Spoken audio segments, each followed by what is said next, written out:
In the Pine Hollow Animal Shelter, tucked behind a strip mall off Route 17, one kennel door never stayed shut. The latch clicked, the hinges creaked, yet every morning it hung ajar. A sliver of light spilling into the concrete run. Volunteers called it the open gate. A quirky glitch in a place humming with barks and clinking bowls. Dogs cycled through that kennel fast, adopted in days, their wagging tails a blur out the door. Every pup leaves quick from there, Jen, the head volunteer, would say, her voice low. Except him, like he knows he won't go till the right one comes. All except Milo, a chocolate Labrador with a graying snout and soulful brown eyes, arrived 3 years ago, found limping by the highway, his collar gone, his fur matted with burrs. He'd settled into the open kennel, and there he stayed, never pacing, never whining, just sitting by the gap, watching the front entrance like a sentinel. Staff shrugged. He's waiting for someone. But no one came. On March 24th, 2025, Nora Ellis, 42 and worn, clocked in for her shift, her keys jangling as she passed Milo's run. She'd worked there a decade, cleaning cages, soothing strays, her life a quiet loop since her son, Ben, vanished at 19, 6 years back. Milo's vigil tugged at her, a mirror to her own endless weight.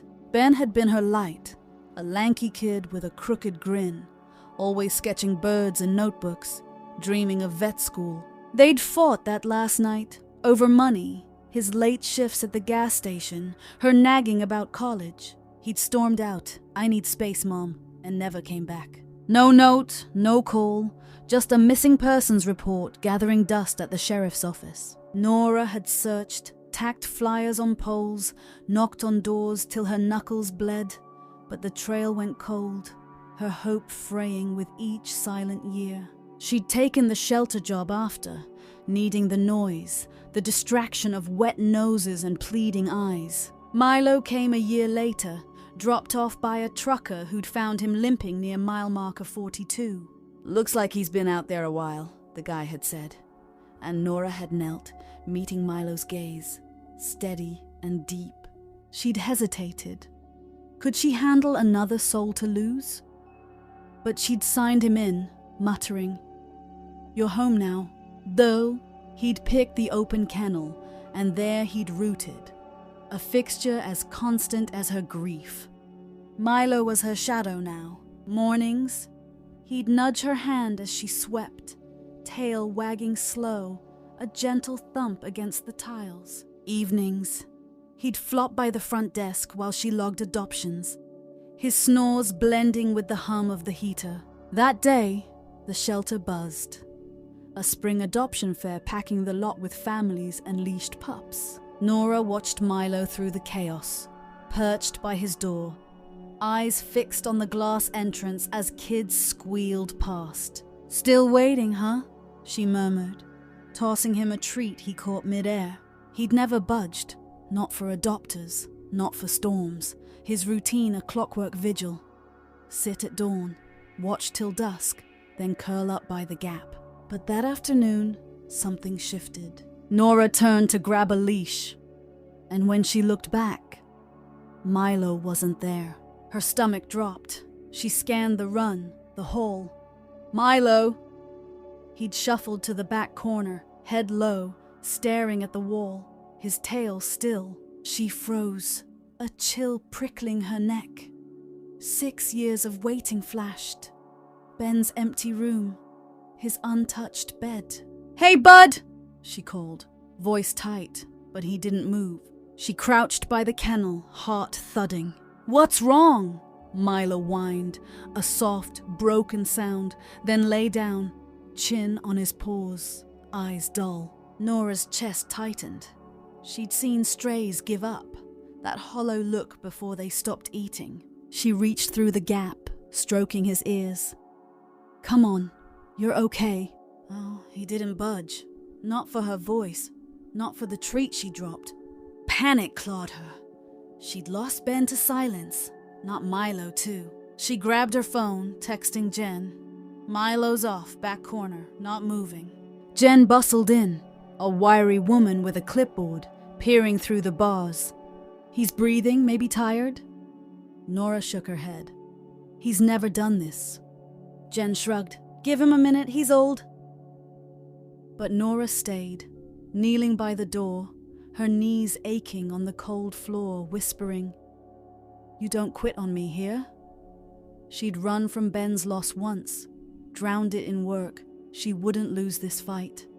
Minutes ticked by, the fair's noise fading as dusk crept in, shadows stretching across the shelter. Nora sat vigil, her hand resting near Milo's paw, her mind drifting to Ben, his last words. "I need space." She'd blamed herself, should have hugged him, should have listened. Then a sound snapped her back, a sharp bark. Milo leapt up, ears perked, bolting to the open door, his tail a blur. Nora stumbled after. "Milo!" He darted through the hall, past startled volunteers, straight to the lobby, barking wild and bright, a sound she'd never heard from him. She caught up, breathless, as he pressed his nose to the glass, whining, pawing the entrance. Outside, an old man shuffled up the walk, hunched in a faded coat, his steps slow, his silver hair catching the streetlight.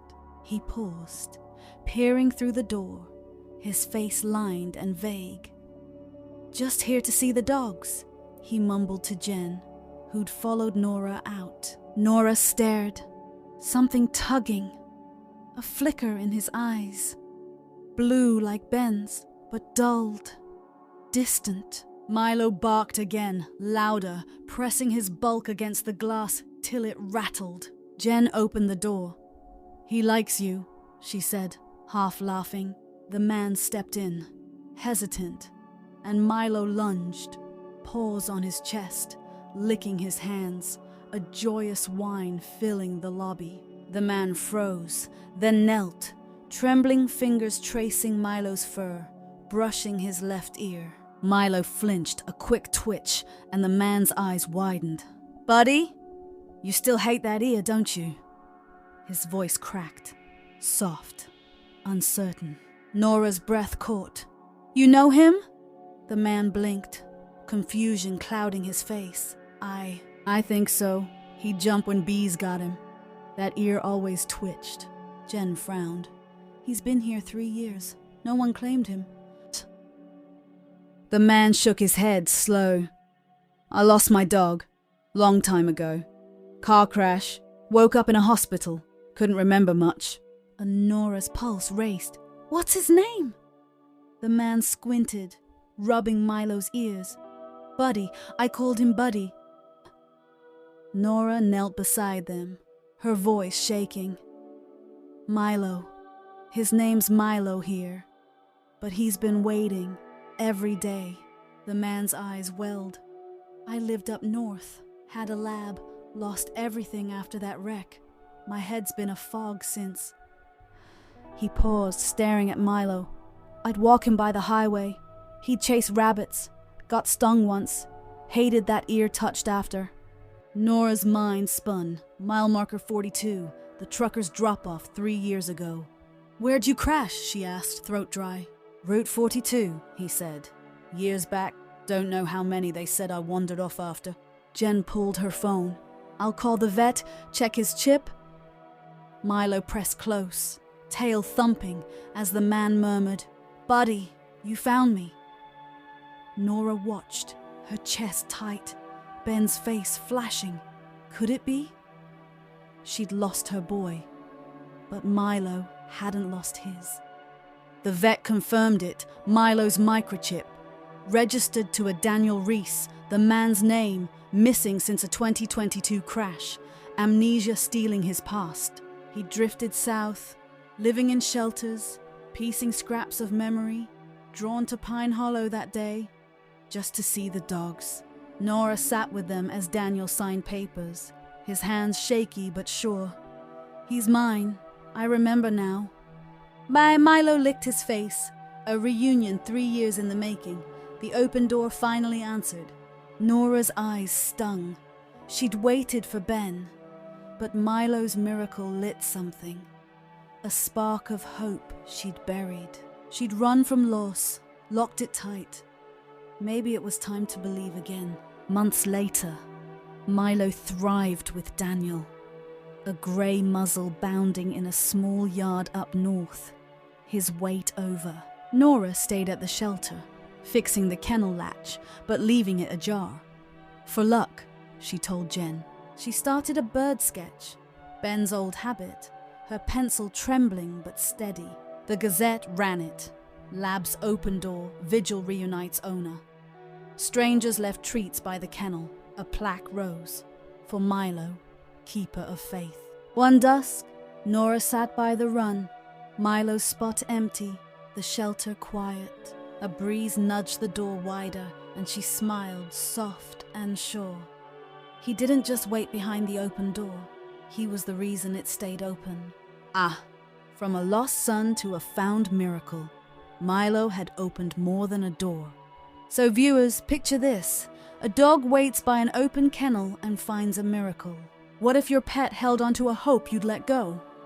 Tell us below, we're hooked. If Milo's tale lit you up, smash that like, subscribe, and catch our next furry legend now.